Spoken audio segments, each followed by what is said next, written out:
Mary Butler, 2 minutes. Minister, emergency department and hospital overcrowding has now become the norm. We hear in the news every day of trolley numbers, the amount of sick patients that cannot access a medical bed in hospital, but may have to stay on a trolley in some cases for days, on a corridor with the lights glaring, no privacy, no bathroom, except the general bathroom in A&E, nowhere to put personal belongings. Minister, up to October of this year, 13,466 over 75s endure 24-hour-plus wait for a bed. Never before have so many elderly people waited on trolleys in excess of 24 hours. The latest figures are devastating. Last year the figure was approximately 10,000. They have now skyrocketed 35% this year. Never before have that many elderly people waited on trolleys for more than 24 hours. Minister, I have met many elderly people who have told me they are afraid to go to hospital, afraid they will be on a trolley for a couple of days, afraid they will be on a corridor with people passing with no privacy, afraid they will die alone, afraid and would rather stay in the comfort of their home instead, regardless of how ill they are.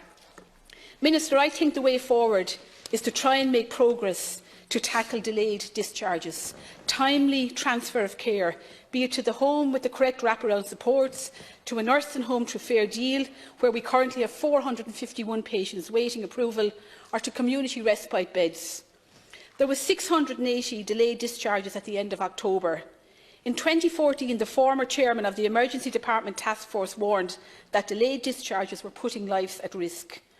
At the time he wrote his analysis, there were 703 delayed discharge patients in the acute hospital system, which he said represented 30 wards of capacity.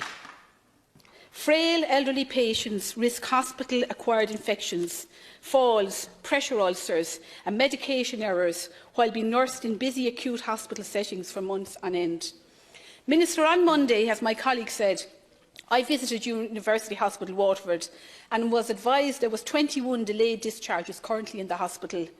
On the same day, there was 23 patients on trolleys. Today, there are 20 people on trolleys, with 577 throughout the country. But the point I've been making all year, if you have 21 delayed discharges at one end of the system and you have 20 on trolleys in A&E, you're never going to solve the issue. The dramatic increase in lost bed days in our acute hospital system demands a direct intervention from you as Minister. Minister, I am now calling for a task force on delayed discharges to coordinate timely discharge. We need a centralised, coordinated approach to delayed discharges.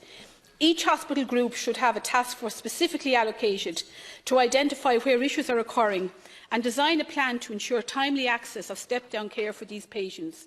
We could vastly reduce trolley overcrowding if we got serious about delayed discharges.